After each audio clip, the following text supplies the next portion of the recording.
अस्सलाम वालेकुम dear students. इस टेस्ट की डिस्कशन हमारी लाइव गई है जूम पर, लेकिन कई बच्चों ने रिक्वेस्ट की कि सर इसको यूट्यूब पर भी लाएं, क्योंकि वो क्लास लेना लाइव भूल गए थे।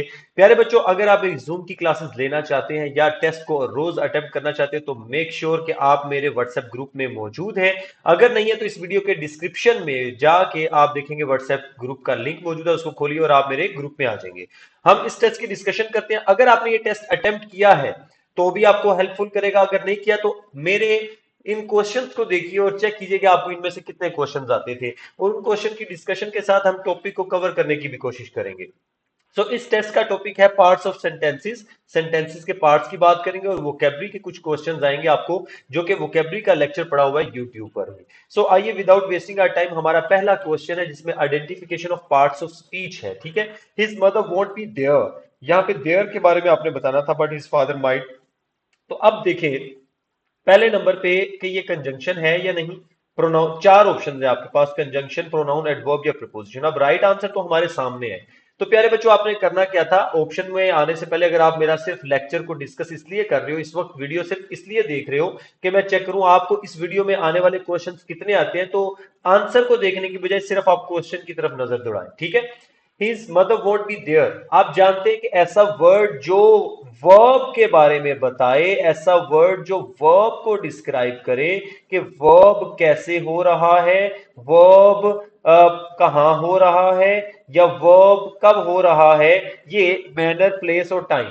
इसके अलावा रीजन भी होती है, कंडीशन, फ्रीक्वेंसी, डिग्री, ये सारा कुछ है। लेकिन अभी ये मोटी मोटी बात, तो यहां पे वेयर का आंसर कर रहा है, ये वेयर की बात बता रहा है, मैं उसके अम्मा के होने का बता रहा है कि वो कहां होगी, देयर, वहां होगी। प्यारे बच्चों, ये एडवर्ब है, क्योंकि वजह क्या है, एडवर्ब ऑफ प्लेस है ये। ठीक है, उसके adverb of place. I hope ये वाली बात आपको समझ में आ गई। क्वेश्चन वन का आंसर चार्ली यानी एडवर्ब क्यों है। Question two, I don't want. तो प्यारे बच्चों, आपने वर्ब के बारे में एक चीज तो पता होगी आपको कि वर्ब के अंदर एक हेल्पिंग वर्ब होता है और एक मेन वर्ब होता है वर्ब फ्रेज के अंदर। ये वाला टॉपिक मैंने टॉपिक नंबर 5 के नाम से वीडियो मौजूद है, आप जाके इसको देख सकते हैं। टॉपिक 4 और टॉपिक 5 दोनों आप जाके देख सकते हैं। ठीक है। हेल्पिंग वर्ब और मेन वर्ब ये वर्ब फ्रेज के अंदर आते हैं। ठीक है। टॉपिक 4 और टॉपिक 5 को जाके पढ़ लें आप, उसके अंदर मैंने आप इसके बारे में बताया है। ठीक है। Topic 4 and 5। तो यहां पे देखिए, ये हेल्पिंग वर्ब है डोंट, और ये मेन वर्ब है वॉन्ट। तो जब ये वॉन्ट मेन वर्ब है तो उसको हम वो लगाएंगे। अगर टू लिसन की बात की जाए, दिस इज एन इंफिनिटिव, ये मेन वर्ब नहीं है। अब इंफिनिटिव को बोलते हैं नॉन फाइनाइट वर्ब। ठीक है। क्वेश्चन 3 आ जाए, द स्टोन रोल डाउन। प्यारे बच्चों देखो, वंस अगेन, क्या ये कंजंक्शन है, दो चीजों को जोड़िए, नहीं। प्रोनाउन है, किसी नाउन के लिए यूज हुआ, नहीं। क्या किसी नाउन को या प्रोनाउन को डिस्क्राइब कर रहा है, नहीं। 7 बच्चों ने पता नहीं ये क्यों लगाया है, 7 स्टूडेंट्स ने आंसर लगाया मेरे टेस्ट में 41 में से। तो बच्चों ये गलत हो जाएगा, क्योंकि रोल एक वर्ब है, वर्ब को डिस्क्राइब करने वाला, जिसमें प्लेस भी हो सकती है, मैनर भी हो सकता है और टाइम भी हो सकता है। इस वक्त वंस अगेन ये फिर प्लेस है, तो इसको हम एडवर्ब ही कहेंगे। क्वेश्चन 4 चलते हैं। ये तो आपको पता है, दुनिया में है ही आर्टिकल 3, आ, एन और दा। फिर भी कोई एरोप्लेन बच्चा है जो इसको ये नहीं लगा रहा, ये करेक्ट हो जाएगा। 3 बच्चे हैं ऐसे जिन्होंने प्रेपोजिशन लिख दिया। भाई आ तो नहीं है ना प्रेपोजिशन, यार जरा ध्यान से करना होता है टेस्ट को, और आप मेरा लेक्चर लेके फिर टेस्ट को सोल्व किया करें। क्वेश्चन 5 आ जाए, I have seen the ups and downs. एक ये वर्ड है अप्स और दूसरा वर्ड है डाउन्स। इन दोनों को जो जिस वर्ड ने जोड़ा वो है एंड। एंड ने इन दोनों वर्ड्स को जोड़ा है। ये प्रोनाउन नहीं है, ये एडवर्ब नहीं है, ये प्रीपोजिशन नहीं है, तो ये क्या है, ये कंजंक्शन है। ठीक है। एक एक बच्चे ने प्रोनाउन लगाया इसको, एक ने एडवर्ब एक ने प्रपोजिशन। बेटा आप दो चीजों को, एक जैसी चीजों को जो जोड़ता है, कंजंक्शन, जंक्शन जोड़, उसको बोलते हैं कंजंक्शन। तो हमारा आंसर अल्फा हो जाएगा। आई डाउन माई डिनर, तो हमें पता है नाउन के लिए जो वर्ड यूज होता है प्रोनाउन, और जो बंदा खुद के लिए वर्ड यूज करता है उसको फर्स्ट पर्सन प्रोनाउन कहते हैं, प्रोनाउन ही था। एडवर्ब कैसे है, ये किस वर्ब को डिस्क्राइब कर रहा है, यार ये नाउन नहीं है, नाउन नेमिंग वर्ड्स होते हैं, नाउन के लिए जो वर्ड यूज हो उसे प्रोनाउन कहते हैं। नेक्स्ट है question number 7, either boy is good enough. याद रखिए, ये जो वर्ड इनफ है, ये अगर तो किसी एडजेक्टिव के साथ या एडवर्ब के साथ आए, एडजेक्टिव या एडवर्ब के फौरन बाद आएगा, पहला रूल ये है, एडजेक्टिव और एडवर्ब के फौरन बाद आएगा तो इसका फंक्शन बन जाएगा एडवर्ब का। एडजेक्टिव और एडवर्ब के बाद जब आएगा तो ये खुद भी एडवर्ब ही होगा, और अगर किसी नाउन से पहले आ जाएगा तो अब इसको बोलेंगे कि ये बन गया एडजेक्टिव। सिंपल सी बात है ये। इस वक्त आपको एडवर्ब एडजेक्टिव के बाद लगा आ रहा है गुड इनफ, तो इसको हम एडवर्ब मानेंगे, यानी ये वाला रूल अप्लाई होगा। Question 8, punish either of them. ये बात मैंने लाइव वाले बच्चों को बता दी कि जो word either, any, neither, none, every या वन, इनको याद रख लें। अगर ये किसी नाउन से फौरन पहले लगे होंगे तो इनको बोलेंगे कि ये एडजेक्टिव्स हैं। अगर ये नाउन से फौरन पहले लगे होंगे, इसके और नाउन के बीच में कोई वर्ड नहीं आएगा, नाउन से फौरन पहले लगे हुए हैं। आइदर बॉय, जैसे मैं ये कह दूं एनी गर्ल, जैसे मैं कह दूं एवरी स्टूडेंट, तो ये नाउन से पहले लगे होंगे तो इनको मैं बोलूंगा कि ये एडजेक्टिव है। लेकिन अगर मैं आइदर के बाद ऑफ लगाकर कुछ भी आगे नाउन लिखूं या प्रोनाउन लिखूं तो इसको अब मैं मानूंगा कि ये प्रोनाउन है। Either of them, neither of them, one of them, तो वन को फिर मैं प्रोनाउन मानूंगा। ठीक है, तो प्यारे बच्चों ये वाला इस वक्त क्या बन गया, प्रोनाउन बन गया।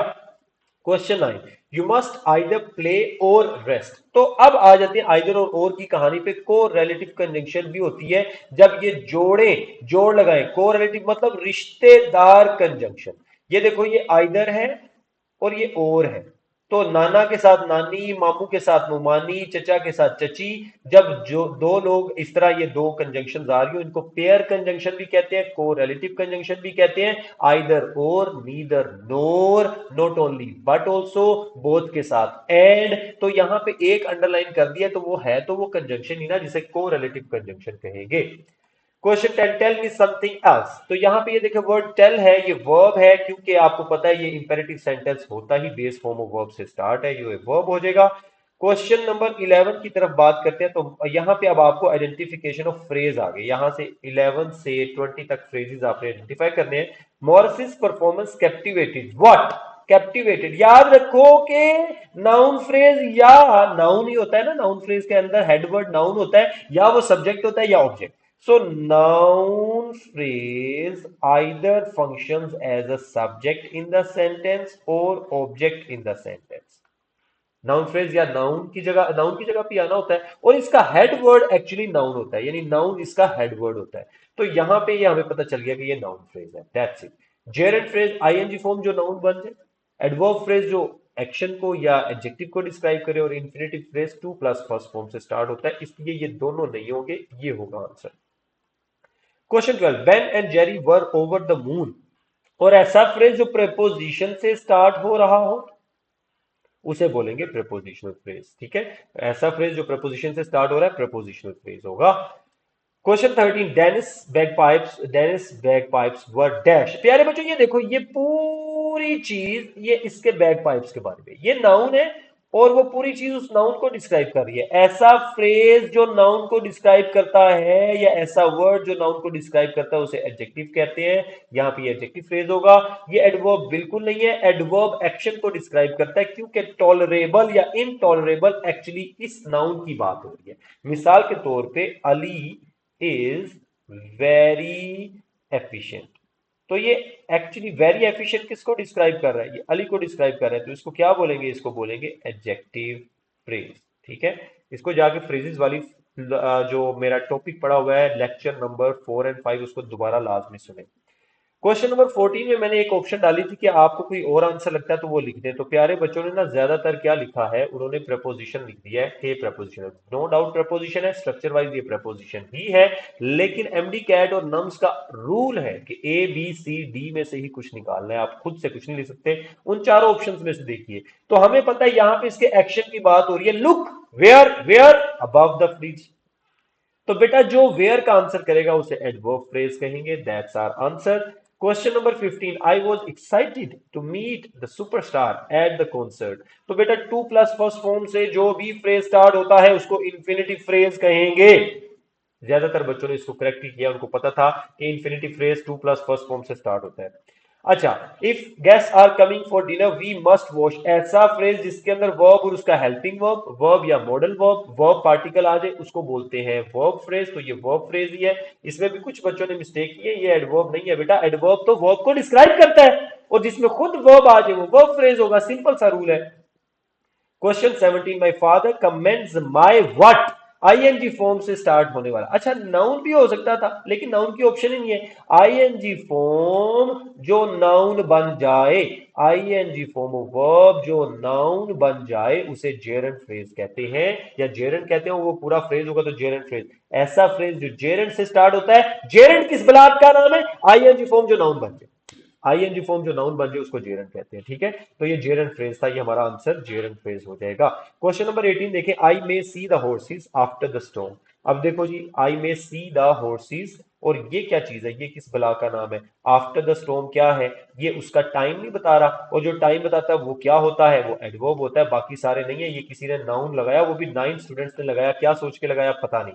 आफ्टर द स्टॉर्म टाइम बता, आफ्टर प्रेपोजिशन एंड टाइम की। तो अब वैसे तो प्रेपोजिशनल फ्रेज भी था, लेकिन प्रेपोजिशनल स्ट्रक्चर वाइज उसकी टाइप होगी। तो दोबारा बोलूंगा, लेक्चर 4 एंड 5 सुने, उसमें मैंने स्ट्रक्चर वाइज और फंक्शन वाइज दोनों टाइप्स अलग अलग से पढ़ाई है। Question 19, I was what, I was happy, I was excited, I was confuse. I को डिस्क्राइब करने वाला कोई वर्ड चाहिए यहाँ पे। आई वॉज ग्लैड, तो ये एक्चुअली क्या है? आई को डिस्क्राइब कर रहा है, जो नाउन प्रोनाउन को डिस्क्राइब करे उसे एडजेक्टिव कहते हैं, तो हमारा एडजेक्टिव फ्रेज आंसर बन जाएगा। Question number 20, showing confidence. प्यारे बच्चों, ING form of verb, ING form of verb जो इक्वल टू खुद नाउन बन जाए उसे, यानी नाउन क्या होता है? या सब्जेक्ट होता है या फिर क्या होता है? ऑब्जेक्ट होता है। आईएनजी फॉर्म जो कि नाउन बन जाए, इसका मतलब है या वो सब्जेक्ट है या फिर ऑब्जेक्ट है, तो इसको बोलते हैं कि ये है जेरंड। ये कहां पढ़ा दिया मैंने? लेक्चर 4-5 में मिसाल के तौर पे ये देखें, कुकिंग इज माय हॉबी। तो बेटा, ये कुकिंग जो है ये सब्जेक्ट की जगह पे आया है, ये आईएनजी फॉर्म है, ये नाउन बन रहा है, इसको जेरंड बोलेंगे। कुकिंग राइस जेरंड फ्रेज बन जाएगा, is my hobby, cooking rice is my hobby. अब आइए कि पार्टिसिपल फ्रेज क्या होता है। बेटा, आईएनजी फॉर्म जो एडजेक्टिव बन जाए, या थर्ड फॉर्म भी हो सकती है, थर्ड फॉर्म या आईएनजी फॉर्म जो एडजेक्टिव बन जाए, मतलब ये है कि ये एडजेक्टिव्स होंगे। और एडजेक्टिव का क्या काम है जल्दी बता दें, बल्कि दिमाग में सोच लें, बताना क्या है आपने जल्दी से। एडजेक्टिव का क्या काम है? एडजेक्टिव का काम है कि ये कोई और सब्जेक्ट होगा, कोई और सब्जेक्ट होगा, उसको डिस्क्राइब करेंगे। यहां आईएनजी फॉर्म खुद सब्जेक्ट है, और आईएनजी फॉर्म खुद सब्जेक्ट ना हो बल्कि किसी सब्जेक्ट को डिस्क्राइब करे, किसी सब्जेक्ट को डिस्क्राइब करे। मिसाल के तौर पे सब्जेक्ट है अली वेंट आउट, ये है अली सब्जेक्ट, या है आलिया, ये सब्जेक्ट है।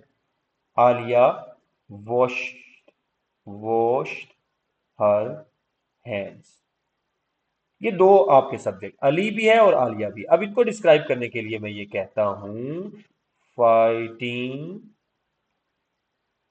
His brother. अब ये फाइटिंग हिज ब्रदर अली को डिस्क्राइब कर रहा है कि अली की बात हो रही है। कौन लड़ रहा था? अली लड़ रहा था। Alia washed her hand watching movie, movie देखते हुए उसने अपने हैंड साफ किए। तो ये वॉचिंग मूवी आलिया को डिफाइन कर रहा है। वॉचिंग मूवी किसी, कोई नाउन नहीं बन रहा, एक्चुअली ये डिस्क्राइब कर रहा है किसको? तो सब्जेक्ट को। मुख्तसर बात है, आईएनजी फॉर्म खुद सब्जेक्ट बन जाएगा तो वो जर्न फ्रेज है। आईएनजी फॉर्म किसी सब्जेक्ट को डिस्क्राइब करेगा तो वो पार्टिसिपल फ्रेज है। तो यहां पे देखिए, ये इसको नाउन को डिस्क्राइब कर रहा है, इसको बोलेंगे पार्टिसिपल फ्रेज। ठीक हो गया। Question 21, even if it is clause. अच्छा, क्लॉज को टाइप करना है, identify, even if it is cold outside. ये वाला पार्ट जो है वो टेस्ट में अंडरलाइन है, इसका बताना है आपने कि ये कौन सा है। अभी इस वक्त तो ये अंडरलाइन नहीं है, लेकिन टेस्ट में आपको अंडरलाइन मिला था। I will start my day with a run. तो पता है आपको कि ये कंप्लीट सेंस दे रहा है, और जो कंप्लीट सेंस देता है उसे क्या बोलते हैं? हम उसको बोलते हैं इंडिपेंडेंट क्लॉज। इंडिपेंडेंट ये, और हमें नजर आ रहा है, यहां पे नजर आ रहा था कि ये डिपेंडेंट की निशानी है, जो अधूरी सेंस दे उसे डिपेंडेंट कहते हैं। जब एक डिपेंडेंट है तो दूसरा नाउन क्लॉज सवाल ही पैदा नहीं होता ना एडवर्ब, क्योंकि डिपेंडेंट ही नाउन होता है, डिपेंडेंट ही एडवर्ब होता है। इंडिपेंडेंट की कोई टाइप्स नहीं होती। तो हमारा आंसर क्या बनेगा? Independent clause. My favourite movie is what ever I watch. यहां देखो, ये नाउन क्लॉज है। वजह क्या है? ये अंडरलाइन था। आपको बताया कि नाउन क्लॉज व्हाट का आंसर करता है। पहली बात, ये नाउन क्लॉज व्हाट का आंसर करता है। दूसरी बात, नाउन क्लॉज की जगह आप कोई नाउन रिप्लेस कर सकते हो, इसकी जगह रिप्लेस करके देख लो, my favourite movie is PK. Noun clause की जगह कोई नाउन को रिप्लेस कर सकते हो।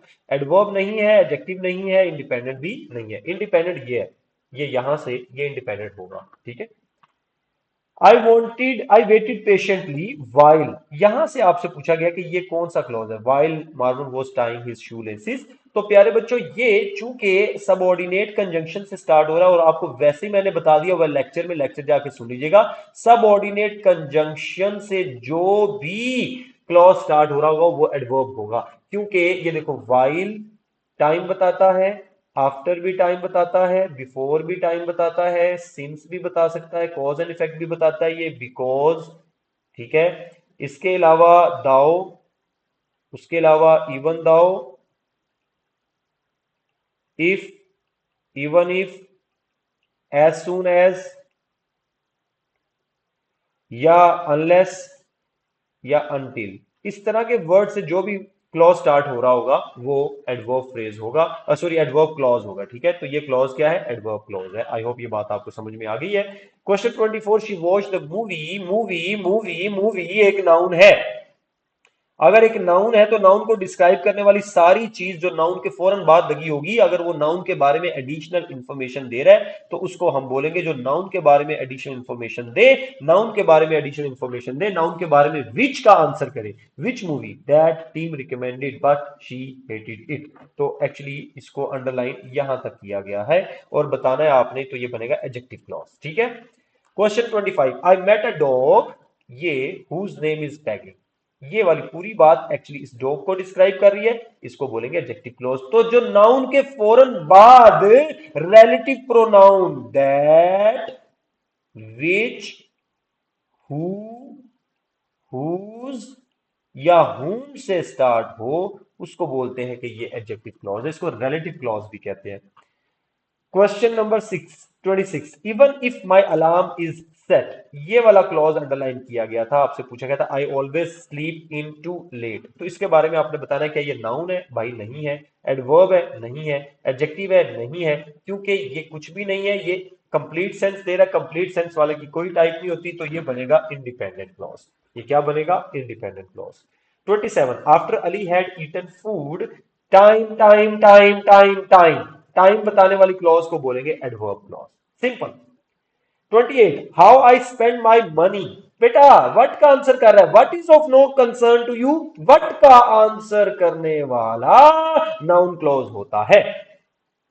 अगर आपको कोई क्वेश्चन इसमें डिस्कशन में ना समझ आए तो कमेंट सेक्शन में लिखना मत भूलिएगा, ठीक है। सो 28 का आंसर बना नाउन क्लोज, क्योंकि वर्ड का आंसर कर रहा है। और नाउन क्लोज होता क्या है, बार बार बता रहा हूं, पूरा क्लोज या सब्जेक्ट बन जाएगा, पूरा क्लोज या ऑब्जेक्ट, पूरा क्लोज नाउन की जगह पे आ जाएगा। 29, Paul could never understand. What could not he understand? Why fish never went for his bait? तो understand के बाद यहाँ पे ये what का आंसर है, once again ये noun clause हो जाएगा। what का आंसर करने वाला noun clause होता है। He thinks he is in trouble because his mother called him by his first and middle name. लो जी, ये वाला जो बिकॉज है, ये वही जो कॉज एंड इफेक्ट बताने वाले, उसको भी क्या बोलते हैं, एडवर्ब क्लॉज, सबऑर्डिनेट कंजंक्शन से स्टार्ट हो रहे हैं। 31 पे आ जाइए, आइडेंटिफाई टाइप ऑफ सेंटेंस, ऐसा ऐसा सेंटेंस जिसमें दो इंडिपेंडेंट क्लॉजेस को coordinating conjunction for, and, NOR, but, और, येट, सो। फैन बॉयज, तो ये सो जो है ये फैन बॉयज में से है। इनसे जब जोड़ा जाता है तो वो बनाते हैं कंपाउंड सेंटेंस, ठीक है। सिंपल में वन इंडिपेंडेंट क्लोज होता है, कंपाउंड में दो होते हैं जो इन वर्ड से आपने जोड़ने हैं, कॉम्प्लेक्स में एक इंडिपेंडेंट दूसरा डिपेंडेंट, और कंपाउंड कॉम्प्लेक्स में इससे आगे मैं कोई एक और क्लॉज लगा देता जो डिपेंडेंट होता, जिसकी कंप्लीट सेंस ना होती, और इसके अंदर वो लगा देता, तो पूरा सेंटेंस क्या बन जाता, कंपाउंड कॉम्प्लेक्स सेंटेंस बन जाता। इस वक्त शायद पिक्चर के नीचे आ गया कंपाउंड कॉम्प्लेक्स, खैर ये आंसर भी नहीं है। यहां देखें, सिंस, ये देखो, since she was good at running, ये हो गया dependent clause. She decided to join the track team, तो ये क्या हो गया, ये इंडिपेंडेंट हो गया। डिपेंडेंट और इंडिपेंडेंट को मिला दो तो कॉम्प्लेक्स बनता, बेटा कंपाउंड नहीं बनता। कंपाउंड में मैंने फैन बॉयज आपको पढ़ाए थे, लेक्चर नंबर 4 5 जाके देख लो आप। 7 बच्चों ने आंसर लगाया, फिर कहते हैं क्या हो गया। अब ये सारी क्लास का ही ठीक था, जिसने भी ये टेस्ट सोल्व किया सबका ठीक था। I went to the zoo with my best friends, ये पूरी क्लॉज क्या हो जाएगी, क्योंकि ये वन इंडिपेंडेंट क्लॉज है जो कंप्लीट सेंस दे रही है, इसे सिंपल सेंटेंस कहेंगे। सबका ठीक है। Question number 34, after I took a shower, बेटा ये डिपेंडेंट हो गया, आई वॉज फ्रीजिंग ये इंडिपेंडेंट हो गया। डिपेंडेंट इंडिपेंडेंट मिलते हैं, कॉम्प्लेक्स सेंटेंस बनता है, सिंपल नहीं, कंपाउंड नहीं। अब आगे चलो, ये देखो ये क्या है। After you eat your food, एक डिपेंडेंट, ठीक है। You may order a dessert, ये इंडिपेंडेंट।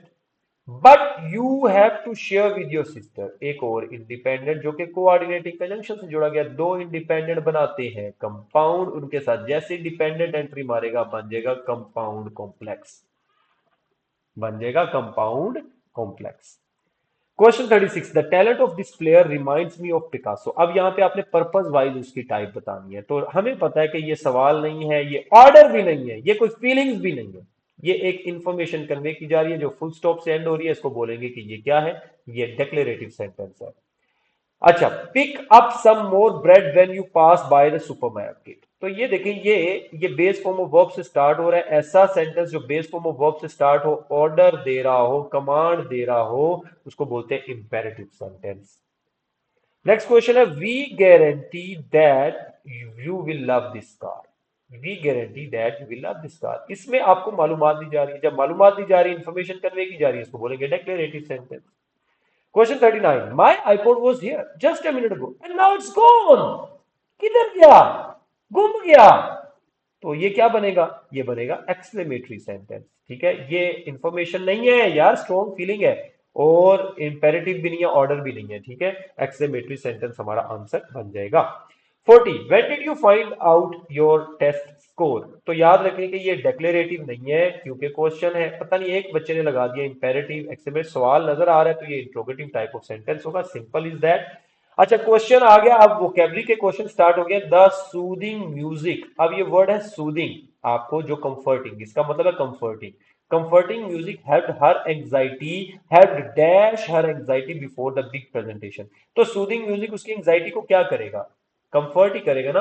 आर्डस डिफिकल्ट को बोलते हैं, इसका मतलब है something that is difficult. Audacious का मतलब someone who is bold, auspicious का मतलब full of blessings, full of bliss और ब्लेसिंग्स। तो ये क्या, एसुएज करना क्या होता है, किसी को अपीज करना, अपी एट ईज, एसुएज करना, ठीक है, काम करना, पैसिफाई करना, काम, ठीक है, पैसिफाई, पुरसकून करना, तो ये इसके सिनोनिम है, ये हमारा आंसर होगा।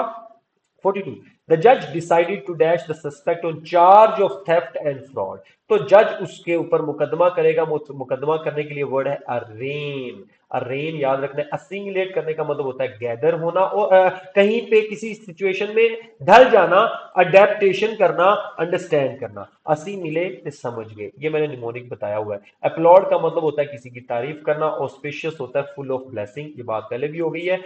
Question 43, the magicians tricks, magicians tricks की बात हो रही है, never fail to dash the audience, अब उसके ट्रिक्स ऑडियंस को क्या करते होंगे, हार्डस डिफिकल्ट करते होंगे, एसिमिलेट करते होंगे। अवर्जन का मतलब होता है ऑपोजिट, खिलाफ हो जाना, किसी को अपने खिलाफ करता होगा, नहीं, वो बैफल करता होगा, वो उनको कंफ्यूज करता होगा, क्योंकि मैजिशियन है, उसके ट्रिक्स है, वो कंफ्यूज करता होगा, वो पजल करता होगा, तो यही हमारा आंसर हो जाएगा।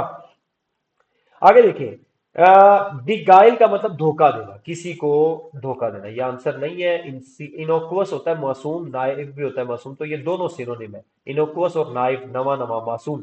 डिसीट होता है धोखा देना, चीट, डिसीट, बिगाइल। लास्ट जी, बेलीग्रेंट, ऐसा आदमी जो हमेशा लड़ने के लिए तैयार, अग्रेसिव हो, बेलीग्रेंट, जिसकी बैली में भूख लगे और वो शदीद गुस्से में हो, उसको बेलिकोस कहते हैं।